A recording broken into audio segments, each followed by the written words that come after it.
The wind swept cold across the Colorado high country, biting through the last breath of October. Cole Blackwood sat tall on his black stallion atop the ridge, eyes scanning the 1,000 acres he had purchased sight unseen. To him, it was numbers, fences, and profit, not people. Down below, an old man swung an axe with practiced rhythm, splitting logs beside a woman stacking them into tidy rows. Cole rode closer, boots crunching frost. "Private property," he said flatly. Ezra Harper straightened, breath misting. "3 seasons we've worked this timber. Not anymore. I hold the title." The woman's hands trembled on her apron. 2 weeks, Martha whispered. $40, and we'll be gone before first snow." Cole gave a curt nod and turned his horse toward the horizon.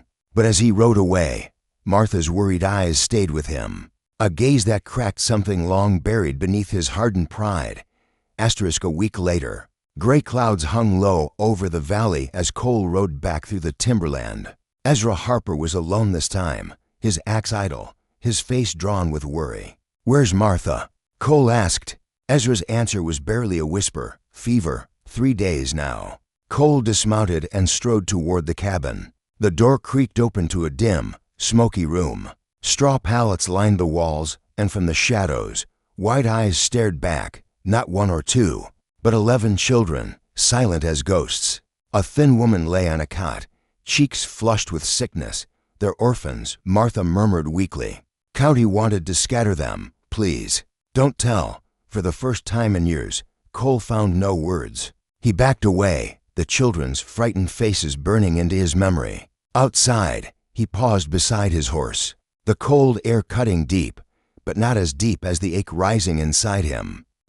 Night draped itself over the Blackwood ranch like a heavy shroud. Inside his grand but empty study, Cole sat before the fire, the flames reflecting in his glass of untouched bourbon. The blizzard outside screamed against the windows, rattling them like ghosts demanding entry. In the flickering light, memories surfaced, a farmhouse ablaze, his parents' voices swallowed by fire. He had been 12, frozen in terror, watching everything he loved turn to ash. His uncle's words still echoed through time. "Love is weakness. Wealth survives." For 30 years, Cole had lived by that creed, building an empire from stone and solitude. But now, the faces of those children, the fear, the hope, refused to fade. He slammed the glass down, stood, and began packing supplies. The storm was fierce, but his decision fiercer. Love might be weakness, he thought, strapping on his coat. Then let me be weak again. 3 weeks later, winter pressed hard against the mountains. But Cole Blackwood returned, this time with a wagon full of lumber, nails, and blankets. The Harpers' small cabin sagged under the weight of snow, smoke curling weakly from the chimney. Ezra's hands were blistered, the children shivering as they tried to patch broken boards with rags.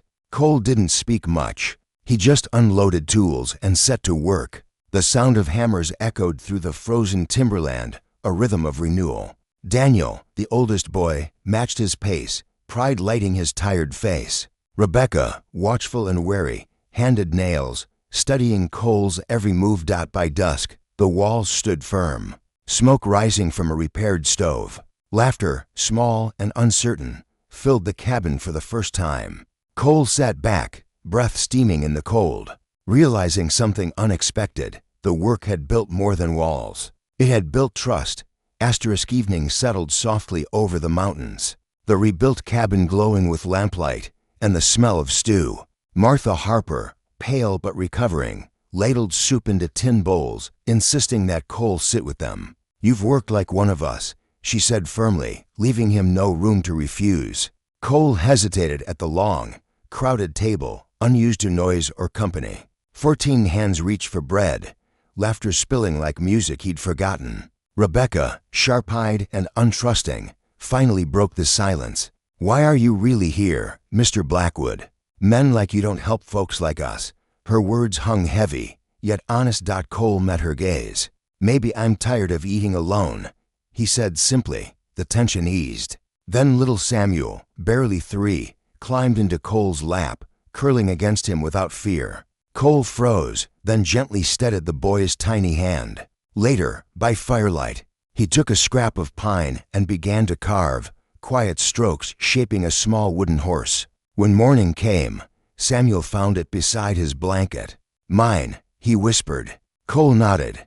"Yours." Rebecca watched silently, a faint smile touching her lips. For the first time in decades, Cole felt the warmth of belonging, fragile but real. The first snow of December blanketed the valley when Cole stepped into the warm cabin. The children were asleep, firelight flickering across their peaceful faces. Martha sat by the hearth, her hands trembling as she poured coffee. "It's time you knew," she said quietly. "We're not their guardians, not by law.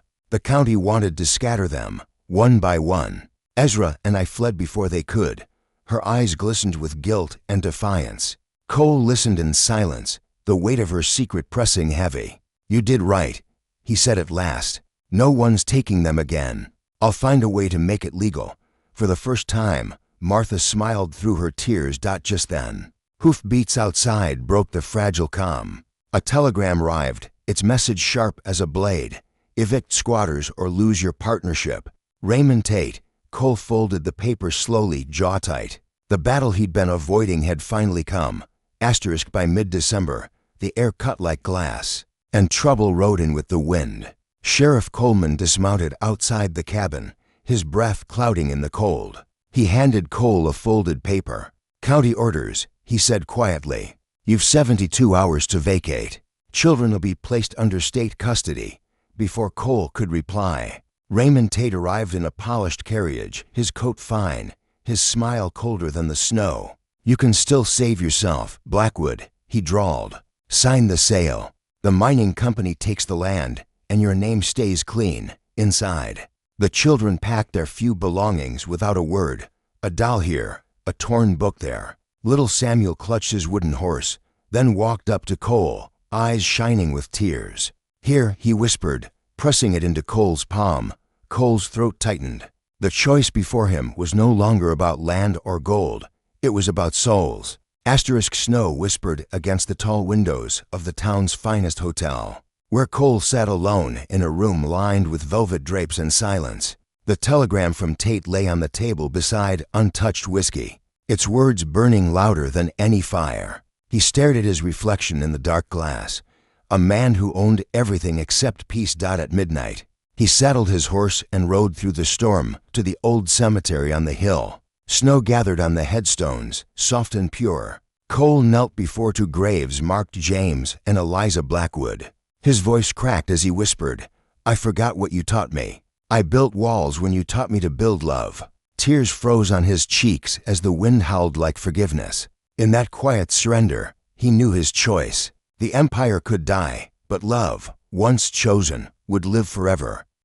Dawn broke pale and cold over the town as Cole stepped into the lawyer's office, coat dusted with snow. The fire crackled while legal papers lay spread across the desk. His entire empire written in ink and clauses. "Once you sign," the lawyer warned, "it's permanent. You'll own nothing." Cole met his gaze steadily. "Then I'll have what matters." With a firm stroke, he signed away his fortune, creating an irrevocable trust for the Blackwood Harper orphanage. Hours later, he returned to the cabin where the sheriff and Raymond Tate waited. Cole handed over the documents. The land's protected now, legally and forever. The lawyer accompanying him opened another file, exposing Tate's hidden ledgers, proof of $60,000 in stolen company funds. Raymond's confidence shattered. He sputtered, pale and defeated, before storming away into the snow for the first time. Justice didn't feel cold. It felt earned, and right. Spring came late to the Colorado highlands, but when it did, the valley burst into color. Wildflowers painted the fields around the newly built Blackwood Harper orphanage, its whitewashed walls gleaming beneath a blue sky. Laughter echoed where silence once reigned, children chasing each other through tall grass, their boots splashing in melted snow.